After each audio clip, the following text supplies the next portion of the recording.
बातों को आप लोग के माध्यम से गांव-गांव तक पहुंचा सकूं कि जो भी प्रॉब्लम हो रहे हैं हमारे आज के डेट में, जैसे युवा पीढ़ी हो, बच्चे हो या बुजुर्ग हो, किसी को कमर दर्द, किसी का गर्दन दर्द, किसी का, तो मतलब नॉलेज कहीं नहीं रहने के कारण कहीं ना कहीं हम लोग गलत उपचार ले लेते हैं।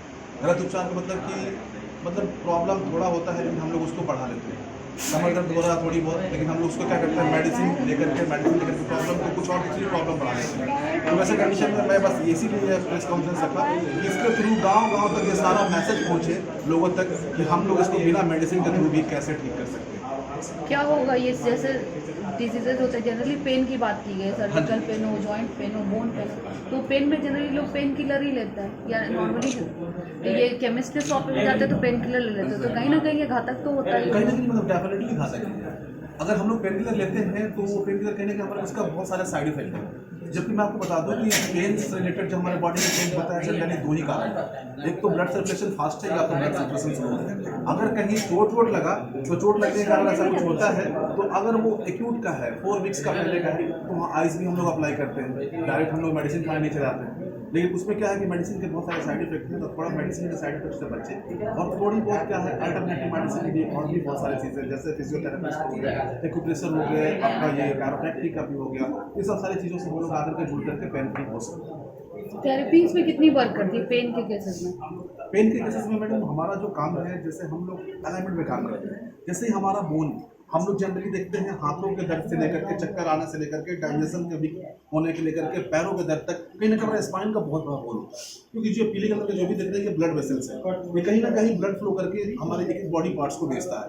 तो अगर मतलब सपोज रॉन्ग पोस्चर में बैठने से, सोने से अगर थोड़ी बहुत सब्लक्सेशन हमारे स्पाइन में होंगे तो ये ब्लड वेसल्स क्या है, इधर से ज़्यादा ओपन हो रहा है, इधर से कम हो रहा है। मैं बता रहा था कि पेन दो ही कारण हो सकता है, या तो ब्लड सर्कुलेशन फास्ट हो या तो स्लो। तो हमारा क्या सर्जन का काम क्या है, इसको ऑपरेट कर देना।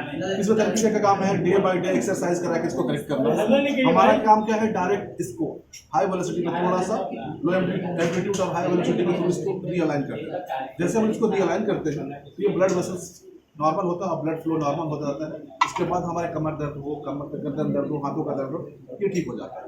ये एज पे डिपेंड करता है या इन जनरल किसी को भी होगा तो दो ही कारण हैं? नहीं देखिए, ये क्या है, एक तो एज रिलेटेड डिजीज है, मतलब जो होता है 50-60 के बाद होता है क्या है कि हमारा बॉडी के बहुत सारे ऐसा रिएक्ट नहीं करता है, कार्टिलेज वगैरह भी वीक होने लगते हैं। और एक आपका होता है डीजेनेटिक चांसेस, जो मान लें कि उनको बस उस जो मतलब चाहिए होता है नहीं मिल पाता है वैसे कंडीशन में, तो वो सारे पेशेंट को जाना होता है मतलब ये डॉक्टर्स के पास। और भी होता है ट्रॉमेटिक आपका स्ट्रक्चरल प्रॉब्लम, जो कि सही तरीके से बैठते नहीं है, सोते नहीं है, तो वो सारे प्रॉब्लम मैं सॉल्व करता हूँ जो इससे रिलेटेड है। मतलब रीढ़ की हड्डी की सही आकार स्वस्थ जीवन का आधार है। अगर इसको हम लोग मेंटेन रखेंगे तो बहुत सारे प्रॉब्लम को दूर कर सकते हैं।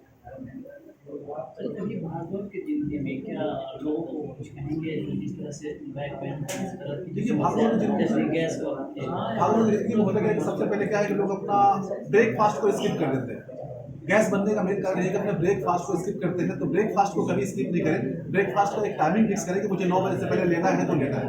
और दूसरी चीज़, जब रात में सोते हैं, अगर जब भी सोते हैं उससे 3 आवर्स पहले हम लोग अपना डिनर फिनिश कर लेना। अगर 10 बजे सोते हैं तो 7 बजे कर लेंगे, 12 बजे सोते हैं तो 7 भी आपका उससे मतलब जो भी हो 3 घंटा पहले।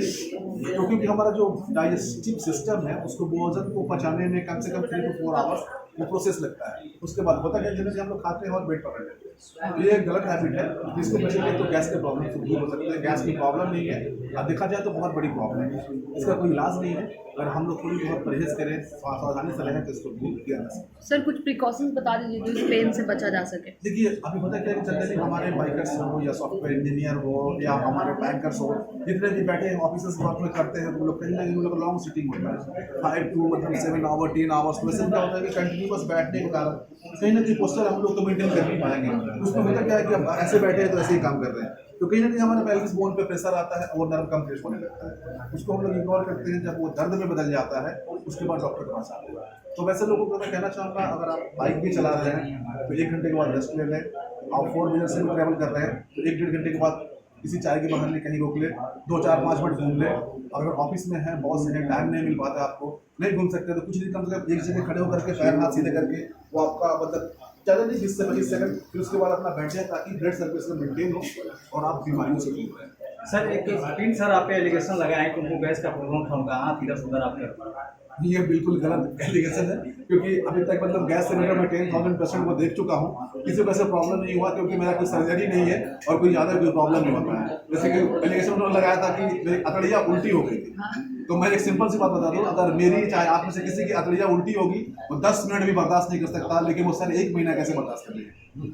और मैं कल ऐसे ही बैठा हुआ था, देख रहा था, तो अचानक उनकी वीडियो आई, मैं देखा कि मेरे से ट्रीटमेंट लेने से पहले वो 1 साल कहीं और ट्रीटमेंट पहले लिए थे, और उस डॉक्टर को भगवान बता रहे थे। ये डॉक्टर भगवान है जो मेरे लाइफ में आए, जो मुझे ठीक किए, और उसके बाद जब आपको भगवान 1 साल पहले मिल जाते हैं तो फिर दूसरे भगवान के पास क्यों आते हैं? फिर मेरे पास आते हैं तो यहाँ पे आकर के वीडियो भी शूट करते हैं। मैं वैसे जनरली वीडियो अलाउ नहीं करता हूँ, लेकिन मुझे किसी ने बताया कि ये सर हैं, तो मुझे लगा कि नहीं भाई, सर हैं, हमारे पुलिस वाले हैं, हमारे और भी हैं जिनका बहुत बड़ा रोल होता है हमारे समाज में। तो मैंने उनको सबसे पहले बुलाया, देखा भी, उनको अपना नंबर भी दिया था कि सर आपका प्रॉब्लम 10 साल से है, तो थोड़ी बहुत 2-4 सीटिंग हमारे पास आने पड़ेगा, तो आपको आना होगा। बोले ठीक है। वो एक ट्रीटमेंट लेके जाते हैं, 1 महीने बाद डायरेक्ट वीडियो अपलोड करते हैं, जो उनका तरीका थोड़ा सा ठीक नहीं लगा मुझे। जैसे कि गुरु हैं, उनको बहुत सारे लोगों फॉलो करते हैं, बहुत सारे बच्चे उनसे सीखते हैं, बहुत अच्छा पढ़ाते हैं, तो मैं उनका सम्मान करता हूँ। लेकिन जैसे वो लहजे में बात की है कि एक डॉक्टर है रजनीश खान, उसका ऐसे 4 मिलियन सब्सक्राइबर है, 5,000 की है, ये सब मतलब ये सब तरीका थोड़ा सही नहीं था। उनको प्रॉब्लम था तो उनका पर्सनल नंबर भी था मेरे पास, उनको बात करनी चाहिए थी। उन्होंने बताया कि 1 महीना मेरी अतड़ियाँ उल्टी रही, मैं बहुत भाग्य से बचा। ऐसा नहीं कुछ है, अगर 1 महीना अतड़ियाँ किसी की उल्टी हो जाएगी तो फिर आदमी रहेगा ही नहीं, वो 1 महीना दूर के बाद 10 मिनट भी नहीं रह पाएगा। ये सब सारी चीज़ें हैं। मैं उन लोगों से कहूँगा कि जो भी बिहार में अच्छा कर रहा है, कम से कम उसको सपोर्ट नहीं कर सकते तो उसको रोके भी नहीं, कोई भी हो उसको थोड़ा आगे प्रेस करें। वैसे लोग